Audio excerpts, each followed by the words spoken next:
함께 나눌 말씀 사무엘상 16장 1절로부터 23절까지 말씀 우리 한 절씩 교독하면서 읽도록 하겠습니다. 여호와께서 사무엘에게 이르시되 내가 이미 사울을 버려 이스라엘 왕이 되지 못하게 하였거늘 내가 그를 위하여 언제까지 슬퍼하겠느냐. 너는 뿔에 기름을 채워 가지고 가라. 내가 너를 베들레헴 사람 이새에게로 보내리니 이는 내가 그의 아들 중에서 한 왕을 보았느니라 하시는지라.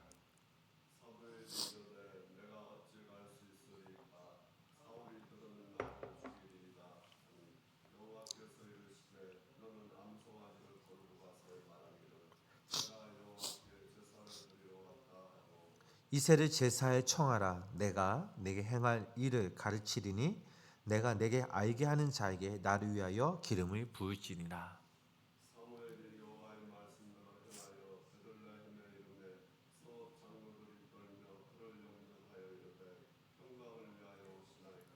이르되 평강을 위함이니라. 내가 여호와께 제사하러 왔으니 스스로 성결하게 하고 와서 나와 함께 제사하자 하고 이새와 그의 아들들을 성결하게 하고 제사에 청하니라.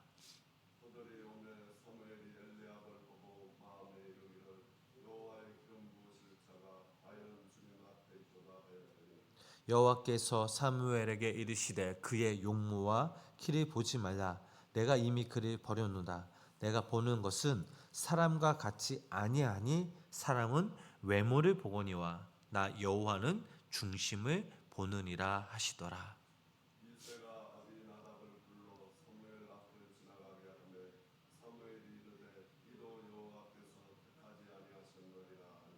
이새가 산마로 지나게 하매 사무엘이 이르되 이도 여호와께서 택하지 아니하셨으니라 하니라.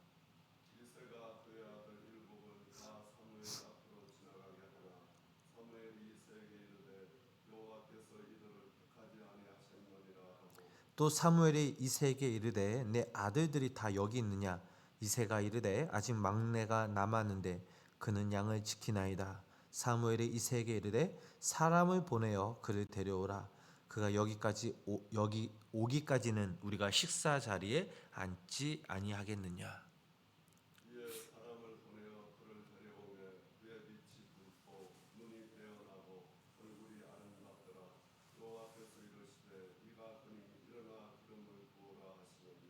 사무엘이 기름 뿔병을 가져다가 그의 형제 중에서 그에게 부었더니 이날 이후로 다윗이 여호와의 영에게 크게 감동되니라. 사무엘이 떠나서 라마로 가니라.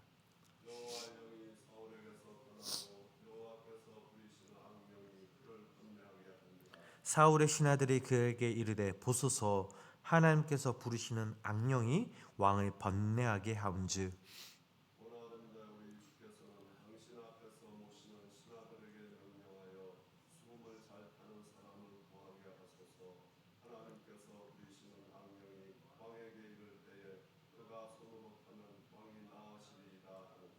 사울이 신하에게 이르되 나를 위하여 잘 타는 사람을 구하여 내게로 데려오라 하니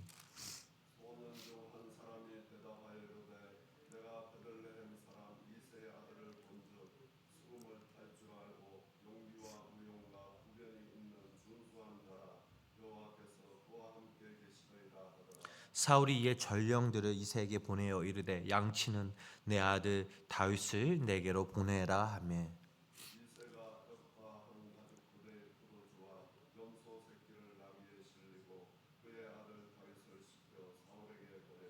다윗이 사울에게 이르되 그 앞에 모셔 섬에 사울이 그를 크게 사랑하여 자기의 무리를 드는 자로 삼고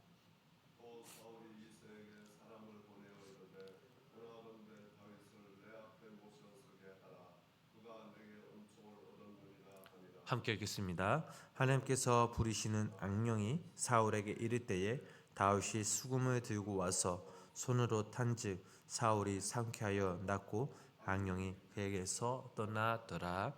아멘. 오늘도 살아계신 하나님의 은혜와 사랑이 우리 성도님들 삶 가운데 함께 하시기를 주님의 이름으로 간절히 축원합니다.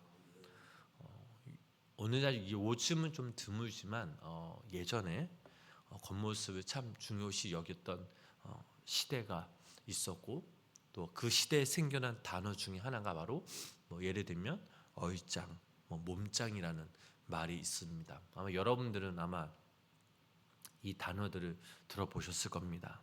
얼짱이라 하면 얼굴이 괜찮게 생긴 사람들을 말하고, 또 몸짱이라고 하면 몸이 좋은 사람들을 말하고 있습니다. 오늘날 이 땅에 우리가, 이 사회가 도덕성과 정직성을 회복하고 또 내실을 기하기보다는 지나치게 사람의 외모주의로 나가고 있는 경우도 참 많이 있죠. 오늘 저희들이 읽은 이 사무엘상 16장 이 말씀은 하나님께서 사울 왕을 버리신 다음 사무엘이 다음 왕으로 다윗을 선택하여 기름 부은 이야기입니다. 사무엘은 하나님의 명을 따라 다음 왕을 선출하여 기름 붓기 위하여 베들레헴 이새의 집을 찾아갑니다. 자, 이새에게는 아들 8명이 있었습니다. 사무엘은 이들을 모두 제사에 초대를 했죠. 그런데 8 가운데 막내는 빠지고 7이 참석을 하였습니다. 사무엘의 7 아들을 보는 중에 눈에 확 띄는 아들이 있었죠. 오늘 본문 말씀에는 나오지만 그 아들의 이름은 바로 엘리압이었습니다. 사무엘은 엘리압을 보고 속으로 주님께서 부어 세우시는 사람이구나, 정말 주 앞에 나와 섰구나라는 그런 생각하였습니다. 그만큼 이 엘리압이라는 이 아들은 키도 크고 인물도 준수하였습니다. 그래서 사무엘은 이 엘리압에게 기름을 부으려 했죠. 사무엘은 예언자도 사람을 겉모습만 보고 판단하였던 것이죠. 그런데 그때 하나님께서 사무엘에게 이렇게 말씀을 하십니다. 자, 우리 본문 7절 말씀, 우리 7절 말씀을 우리 함께 읽어보실까요? 여호와께서 사무엘에게 이르시되 그의 용모와 키를 보지 말라. 내가 이미 그를 버렸노라. 내가 보는 것은 사람과 같이 아니하니 사람은 외모를 보거니와 나 여호와는 중심을 보느니라 하시더라. 하나님은 사람을 겉모습으로 판단하지 말고 중심을 보아야 한다라고 말씀하셨습니다. 사무엘은 그때 비로소 자신의 잘못된 그 시각을 반성하고 하나님의 지시에 따라 그 사람, 마음, 그 중심을 보는 그 사람을 택하기로 마음 먹었습니다. 결국 7 아들을 다 보았으나 하나님께서 택하신 사람은 없었습니다. 7 아들이 한결같이 다 준수하였는데도 그 가운데 다음 왕으로 될 사람이 없었던 거죠.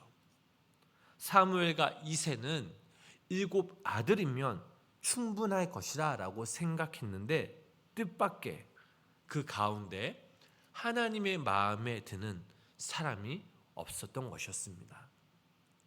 이것이 바로 어쩔 수 없는 인간의 한계이기도 합니다. 외모로 판단하고 크기로 판단하는 한계를 우리들도 역시 좀처럼 벗어나기 쉽지 않죠. 사무엘이 이새에게 더 이상 아들이 없느냐라고 물었을 때에 이새는 막내가 남아 있기는 하다라고 대답하였습니다. 이새는 왜 이 중요한 자리에 막내를 빼놓았을까요? 아들이 너무나 많아서 막내 하나 빠진 것쯤 그냥 무시하고 넘어갔을 수도 있습니다. 아니면 전통적인 가부장적 사고에 사로잡혀 설마 막내가 왜 형들이 제치고 왕이 되는 그 일은 없을 것이다 라고 생각할 수도 있었습니다. 여기서 막내는 바로 사람들의 눈에는 덤으로 태어난 인생, 또 그가 없었어도 가문을 이어가는데 아무런 문제가 없는 존재, 서열이 중시되는 사회 속에서 주목받기 힘든 존재였습니다. 사람들은 그런 존재를 별로 주목하지 않으며 그런 자를 위하여 중요한 사회적 지위를 마련할 여유를 갖지 못하고 있었습니다. 그런데 의외로 하나님께서는 인간의 이런 관념을 깨트리시고 이 막내 다윗을 이스라엘의 다음 왕으로 선택하게 하셨습니다. 사람들이 전혀 주목하지 않았던 이새의 막내 다윗을 그 기름 붓게 하셨던 거죠. 하나님 이와 같이 사람들이 버렸거나 무시해버린 작은 자를 택하여 일꾼이 되게 하셨습니다. 저희들이 너무나 잘 아는 말씀이죠. 건축자가 버린 돌이 참 모퉁이의 머릿돌이 되게 하신 그 하나님의 기이한 역사를 우리는 또 이 말씀에서 볼 수 있습니다. 이것은 단적으로 사람이 사물이나 사람을 판단하는 눈과 하나님의 눈이 다르다라는 것을 의미하죠. 하나님은 강하고 큰 민족을 그의 백성으로 택하시지 않고 오히려 이집트에서 노예로 있었던 그 이스라엘 백성들을 택하셨습니다. 이것이 바로 하나님의 역사의 방향이죠. 하나님께서는 지혜 있는 자들을 부끄럽게 하시려고 세상에 어리석은 자들을 택하셨으며 강한 것들을 부끄럽게 하시려고 세상에 약한 것들을 택하셨습니다. 자, 그러면 왜 하나님께서 장자가 아닌 왜 막내를 택하여 왕으로 세우셨을까요? 자, 오늘 본문 저희들이 읽은 7절 말씀, 그 말씀에 이와 같이 있습니다. 내가 보는 것은 사람과 같이 아니하니 사람은 외모를 보거니와 나 여호와는 중심을 보느니라 하시더라. 저희들이 방금 읽은 본문 7절 말씀에 이렇게 나와 있습니다. 하나님은 사람의 중심을 보신다라고 하셨습니다. 그러면 사람의 중심이 무엇일까요? 중심이란 우리 인격을 이루는 근본이라고 하겠습니다. 결국 영 혹은 영이 바로 우리의 중심이 될 것이죠. 사도 바울의 말씀대로 속사람이 바로 우리의 중심일 것입니다. 하나님께서 우리의 중심을 보신다라는 이 말은 결국 우리의 속사람 혹은 우리의 영이 하나님을 향하여 얼마나 열려 있는지를 보신다라는 말이죠. 우리의 영이 살아있는지 없는지를 보신다라는 뜻입니다. 우리의 영이 깨어 있어야 우리를 만드시고 우리를 인도하시고 우리 삶의 주관자 되신 하나님을 알고 그 뜻을 분별하며 또 그분의 말씀을 우리는 알아들을 수 있고 순종할 수 있습니다. 아무리 외모가 뛰어난다 할지라도 그 영이 잠들어 있으면 결코 그 사람은 하나님의 일꾼이 될 수 없죠. 이스라엘의 초대 왕이 된 사울은 키가 남보다 훨씬 크고 외모가 준수하였지만 그의 영은 잠들어 있었습니다. 그래서 그는 전혀 하나님의 뜻을 헤아리지 못했고 스스로 교만하여 결국엔 하나님을 떠났던 겁니다. 이와 반대로 다윗은 그의 영이 살아있는 사람이었습니다. 하나님과 통화할 수 있는 영적인 능력을 간직한 그런 소년이었습니다.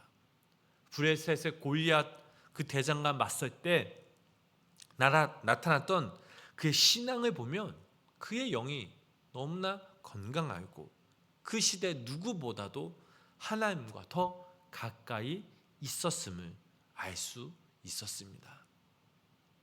그의 영이 살아 있었기에 그가 찬양을 하면 사울에게 붙은 악령까지도 떠나게 했던 거죠. 결국 우리도 마찬가지죠. 하나님은 우리의 영을 보시고 하나님의 사람으로 선택하는 것입니다. 그래서 우리가 살아가면서 가장 중요한 것, 그것이 바로 성령 충만입니다. 우리의 영이 살아 숨쉴 때 우리는 그분과 동행할 수 있습니다. 우리의 마음과 우리의 시선이 그분께 향하여 있을 때 우리는 그분의 은혜 가운데 거할 수 있음을 믿으시기를 바랍니다. 사랑하는 우리 성도 여러분, 오늘날에도 외모를 중요시 여기는 이 시대에 살아가고 있습니다. 그렇다면 이때 우리는 말씀과 기도와 예배를 통해서 우리가 우리의 영을 충만하게 한다면 분명 우리들 역시 하나님의 눈에 띄는 사람이 될 것이죠. 우리의 가치는 사람의 눈에 띄는 삶이 아닙니다. 세상적으로 화려한 삶이 아니죠. 하나님의 눈에 띄는 삶, 하나님 안에 거하는 삶, 우리의 영이 살아 숨쉴 때 그분과 함께 동행하는 삶이 가장 귀하고 복된 삶인 줄 믿으시기를 바랍니다. 이것이 바로 이 땅에 사는 그리스도인들의 삶의 모습이죠. 그래서 우리가 성령 충만하여 하나님의 그 눈에 띄고 하나님의 마음에 합한 사람이 되어서 하나님의 그 일에 사용받는, 쓰임받는 삶을 살아가야 될 줄 믿습니다. 오늘 하루 우리가 이 땅에서 살아갑니다. 우리에게 주어진 24시간은 이란 시간이 있습니다. 오늘 이 거룩하고 복된 주일날 우리의 마음과 시선이 하나님께 향하게 있고 또 우리가 마음과 정성을 다해 우리가 주님 한 분만을 예배하며 또한 우리가 늘 성령 충만하여 외모 지상주의에 빠져있는 그 세상과 사람들을 구원하는 그 일에 바로 여러분들이 우리 성도님들이 하나님의 사람으로 다윗처럼 쓰임받으며 사용받으며 또 하나님의 일꾼으로 귀하게 쓰임받는 귀한 믿음의 성도님들의 삶이 되시길 주님의 이름으로 간절히 축원합니다. 기도하겠습니다. 우리의 마음의 중심을 보시는 하나님, 오늘도 우리가 사무엘상 16장 말씀을 통하여 사람은 외모를 보거니와 여호와는 중심을 보신다는 그 주님의 또 음성을 듣게 하시니 감사를 드립니다. 우리는 눈에 보이는 조건과 환경과 상황에 쉽게 흔들리며 크고 화려한 것만을 선택하려 했던 그런 연약한 자들이었습니다. 그러나 하나님은 들판에서 양을 치던 다윗을 부르시고 사람이 주목하지 않던 그 다윗의 중심을 보셨습니다. 하나님, 오늘도 우리가 이 땅에 살아갈 때에 우리의 중심을 새롭게 하여 주시옵소서. 우리의 마음과 우리 시선이 주님께 향하게 하여 주시옵소서. 사람에게 인정받기보다는 하나님께 인정받는 삶이 되게 하시고 보이지 않는 그 우리의 삶의 자리에서도 하나님을 향한 신실함을 잃지 않는 우리 모두가 되게 하여 주시옵소서. 다윗에게 하나님의 영이 크게 임했던 것처럼 우리에게도 성령의 기름 부으심을 더하여 주시사 오늘 우리의 삶의 자리에서 성령 충만하여 담대한 그 믿음으로 이 땅에서 살아가는 우리 모두가 되게 하여 주시옵소서. 그리하여 우리의 삶의 자리에서 또 우리 가정에서 우리의 직장과 사업장과 우리 교회에서도 사람의 기준이 아니라 하나님의 기준으로 우리가 살아가게 하여 주시고 겸손과 순종과 하나님을 향한 그 마음으로 살아가는 우리 모두가 되게 하여 주시옵소서. 예수님의 이름으로 간절히 기도드렸습니다. 아멘.